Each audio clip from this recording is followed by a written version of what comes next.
Hello and welcome to another episode of The Greater Awareness Within with your host, Mr. Brian Powers of Healing Life Studios in Laguna Niguel. Brian, how are you doing today? I'm doing wonderful. Thank you, Michael. You didn't ask me how I was doing. And how are you? I'm doing good, thank you. Good. Thank you for asking. It's great. I was prompted to do that. No, it just came to you. It was part of the greater awareness. It's like, I need to ask Michael. Kind of like a question, right? Kind of like a question. Well, I understand that we have a really exciting episode today. Something entitled, I'm Smart But Feeling Dumb. Is that it? That's it. And is this especially for me today, or is it for Joel over there who's doing the videos? You know what? It can be for all of us or any of us at any time. And for some of us, it's a lot of the time, and it really becomes a huge impact in their life. You mean I'm not the only person who's felt this way before? No, it's pretty regular feeling, pretty regular. Okay, well, tell me all about that. Well, I mean, let's talk about what the smart but feeling dumb concept is. And it's like, the idea behind it would give you, like, when you have the brain fog, you have some days you wake up and you just can't quite put two and two together, or you can't quite, it's just this a heaviness feeling sensation, or a confusion. I'm literally looking up and you can't do that same math problem, but it's not about a fog. It's more about literally being confused. Am I talking about math, or what am I talking about? Forgetfulness. Literally, like 2 + 2 =, but I can't remember. So then a low energy is also a sign of it. So you're just dragging on, and just don't really have the strength to kind of get up and do so. There's many more that can get deeper and deeper and into being more, let's call it cranky, or even mean or unhappy. And it can even come as far as deep as being depressed. So it gets quite serious when we're talking about what is the subject we're talking about. And some people have it to different degrees and different days or different times in their life. Now, is this a combination of perhaps physical and metaphysical? Like, if I'm not drinking enough water and I'm feeling dehydrated, then I'm gonna feel dumb. I'm not gonna be able to think. I'm gonna be lethargic. So is that a mixture of the two? Yeah. So quite frankly, we want to do. I'm glad you asked it in that way, because the first things you want to do is identify what could be going on, and obviously dehydration, proper nutrition. For a long period of time, like you want to make sure it's just not today because I'm dehydrated. So, okay, right. Hydrate yourself, get proper nutrition. If it's gone on for a long period of time, really recommend to make sure that you see your health professional and your doctor to make sure there's not more of a serious issue. But what generally happens is it physiologically, it can happen psychologically and actually start to manifest it physiologically if it's gone on for a long time. So it's important to note that this is going on, and when it's going on, what can you do to combat it? What can you do, first of all, to identify it, how you're feeling? Can one affect the other? Like, can the physical affect my mental attitude, and my mental attitude then affects my physical, and becomes this endless cycle to darkness, so to speak? It really can. And that's where we want to find out what's being the cause.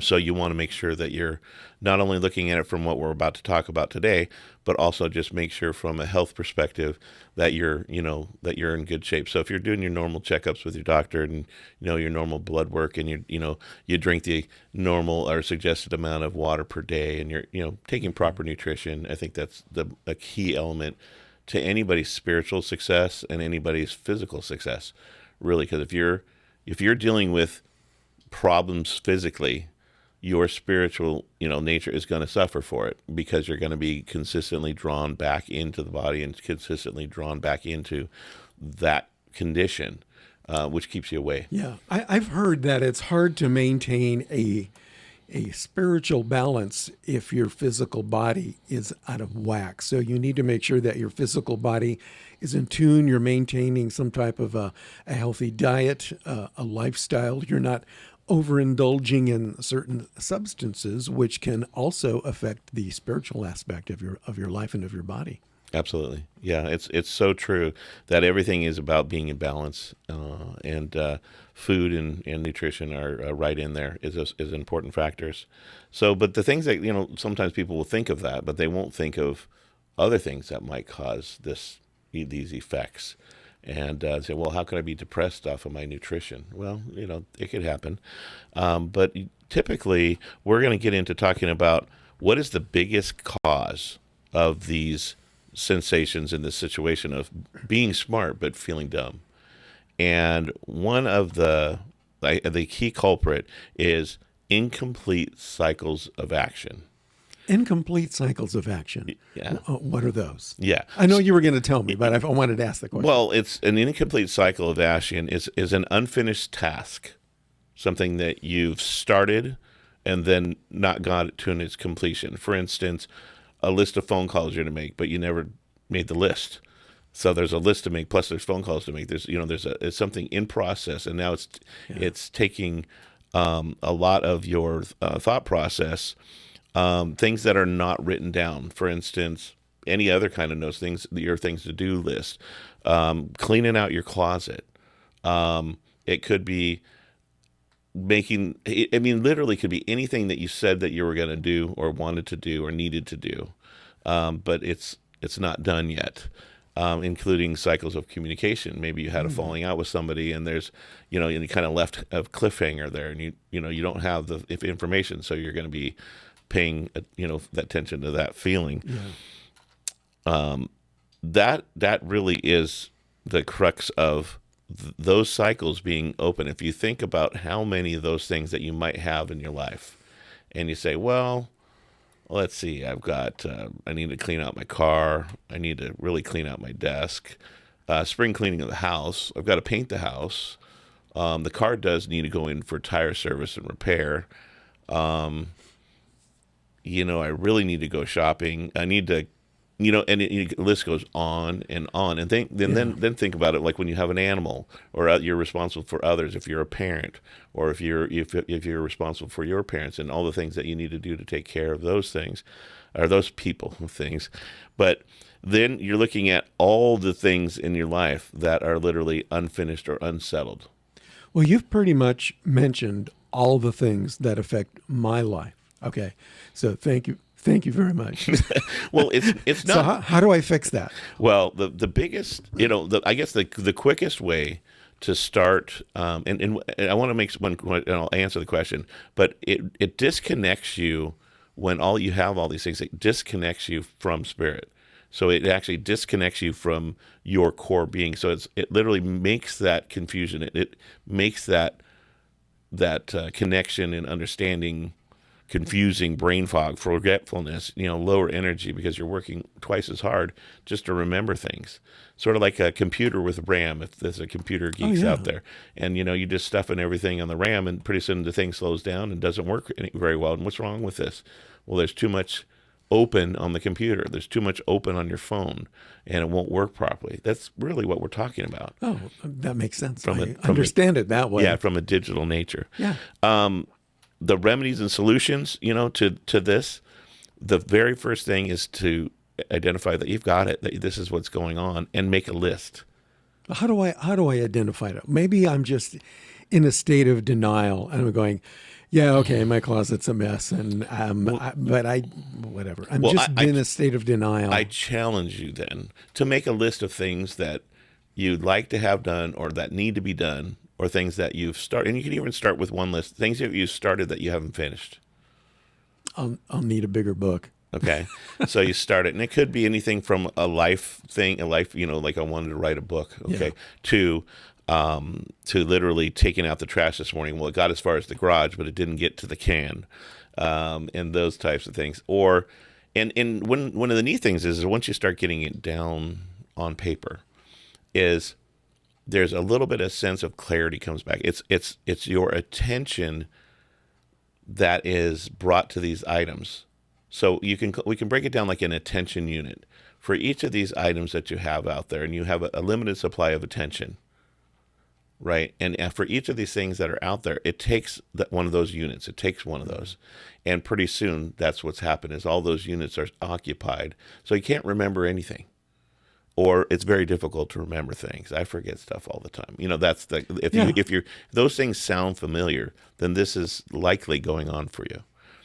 And then you just start to look around your house, look around your car, look around your personal workspace, think about things in your life, and everything from needing to go to the dentist, needing to get checked up with your doctors, those types of things. It goes on and on. So make the list. Make the list. Make the list. That's key. And then prioritize the list. There's certain things that are emergency and certain things are maybe more capricious, but they're things that you thought of or things that you have considered to be important to you. So once you have that list on the paper, literally start to choose out certain things on the list that you're willing to do. Because honestly, the list is no good unless you're willing to do the things that are there. But the idea is that you want to cross things off that list. When you cross things off that list, you get the attention units back. And there's a feeling, a sensation, a palpable energy that is returned back to source, returned back to you, and it is now useful to now create and do something that it was intended to do. So it's kind of like putting those files in the trash can on my computer and hitting delete, which gives me more space in my mental and spiritual hard drive. Well, quite frankly, sometimes you'll find that, that was important at one time to you, but it's not. It's okay to complete the cycle in the appropriate manner. Meaning, if that thing that you started no longer has the effect or the need or the interest, completing the cycle might be putting it in the round file, literally tossing it out and deciding, okay, I can be complete with that. That's not important to me anymore. But if it's something that this is some things that needs to be done or things that have to be done, you can't say I'm not going back to the doctor or the dentist or, cleaning up or something like that, because you'd end up with a lot of other kinds of trouble. Yeah. So, and the idea is it's always open to add to the list, because what you want is awareness. What you want is the awareness on the things that need to be identified. Okay, that's cool. So now I've identified them. I've made the list. I prioritized. I have decided which ones I'm willing to do. Now what? Don't tell me. I actually have to do them. Yeah. Now comes the fun. That's the hard part. So the fun is now you just do them. And actually, if you look at it from a energetic standpoint, it actually does become fun. For most people that we've talked about and gone through this list, and some people have done this at some degree, but I mean, we're talking everything on the list. And every time you get to cross something off, you can get an acknowledgement. Think of it as the gold star from kindergarten or something like that. But the idea is it really gives you that energy back, and you cross one off, cross another one off, cross another one off. Oh, I've got to add one. That's for tomorrow. So make a list for tomorrow and put it on the list for tomorrow that you identified as some additional things. And sometimes you can say, you know what, I can knock 3 of these things out together. Because typically what will happen is if you don't make the list, you don't review the list, it'll be in your mind. And the mind has a tendency to go, oh, there's no possible way you're going to get all those things done. Don't put your mind on it. It gives me a headache. And so usually what happens is that you won't do it at all. You just drop it out and don't do anything. I'll go veg out or something like that, or go do something that doesn't take any attention units. That's usually what's happening. So let's say I've made this list. I have prioritized these things. I've actually done the work. I've got things crossed off my list. Okay. Am I like automatically energized? Am I automatically, wow, I feel so much smarter and less dumb? And what can I do to maintain that? So does that mean I never have to do those things again? I was like, well, I took out the trash 3 weeks ago. I don't have to do it again. So how often do you have to repeat these things to avoid the cycle of feeling dumb all over again? Or does it become repetitive? I want to make it a habit. Right. I guess that's what I'm going for. So therefore, making the list and having the list written down, it it sort of ingrains it into your memory of things. And so when you see the thing on the list a number of times and you're knocking it off the list, pretty soon the things that you ought to be doing that really shouldn't be on the list, like doing your laundry and taking out the garbage and maybe things like that, become more of an automatic cycle for you. You know that, okay, if I don't complete this today, it's going to be on the list tomorrow because I'll remember that I didn't get done. So let's just get it done today. And when you feel good and you feel you have your attention units back and you're feeling good, the motivation and the momentum to keep things going and to keep things off the list is tremendous. It's a great experience because you have freedom there. You have freedom from all that extra space in your mind. Well, most people that have done this, they find that I get way more done in a day. I actually have time to be creative and create new projects. And some have gone on to start their own businesses, and do things that they never thought that they would do. And literally, it comes from just being able to utilize what's already there and unload some of this baggage that we carry around. As simple as just getting things done. Oh my gosh, what a novel concept, Right. getting things done. I do want to go back and visit one thing you mentioned earlier, though, and it had to do with communication. For example, maybe maybe what's bringing my energy level down and I'm not feeling on top of my game and I'm feeling less smart than I ought to be is because I am either miscommunicating or not communicating properly. Perhaps I've had an argument or a falling out with someone, a loved one, a family member, my spouse, the neighbor down the street whose dog keeps barking and he's driving me crazy. So how can we use kind of the interpersonal communication thing to get rid of these, to complete these incomplete cycles? So I'm feeling really angry because this guy made me mad. What do I do about that? Okay, so what you're talking about actually is not a cycle of action, but it is a psychosis. It is something that's going on. I'm using a term that's not really in the spiritual realm, but it would be inappropriate to go there on this topic. Okay. Okay. But let's just say, kind of going into the idea of communication, you have somebody maybe that you were seeing, or maybe a loved one that's passed away, something like that, where you never didn't tell them something, or you didn't know something, and it kind of sits on you or weighs on you. And one way to kind of talk about incomplete cycles of communication is to write a letter to that person without the intention of sending it. All right, but write a letter that says all the things that you didn't say, all the questions that you had, and put it down on paper using a pen and paper. You can type things, but in spirituality that I was taught at a young age, if you write it down, it has a heavier impact on your memory and your everything about your energy. When you're typing, you're using less muscle memory, and there's a little bit less there, but it's better than nothing. But definitely write it down and write that letter that states everything that's bothering you, or anything that you wanted to say, and in your mind, and literally, like, as send the information, send the love, send the energy to the recipient in which it was intended, and then allow it to be complete. It's not molding; it's down on paper, and now again, it's there.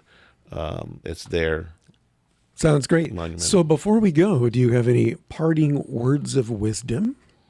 Well, I literally just got a call before we stepped into the recording studio about this very subject, about a panic and a chaos, and about an upsetting circumstances, and how do I calm down? How do I get a hold of myself, and how do I start to live more balanced again? And that was really one of the things that came up strongly was what's going on in your life, what's happening. Okay, Yeah. I didn't have something real specific their things seem to become, the things were crazy and then they calm down. But then it was like, okay, well, let's talk about your incomplete cycles. What? So if somebody has more questions and they'd like to explore this topic further with you, how's the best way for them to contact you? Well, the easiest way would be to give us a call in the Southern California area at 949-310-6115, or find us on the internet, on the web at what is our I believe it's healinglifestudios.com. That's right. That's right. Thank you. I just wanted to make HealingLifeStudios.com. sure if he was paying attention to that. Well, before we go, I do want to give a plug to our next episode, and that one is on friendships. Is that correct? That's right. Okay, I'm looking forward to that. So once again, this is Michael. I'm here with Brian Powers, your host of The Greater Awareness Within from Healing Life Studios in fabulous Laguna Niguel. We'll see you again next time. The next episode is on friendships. Thank you, Brian. Thank you, Michael.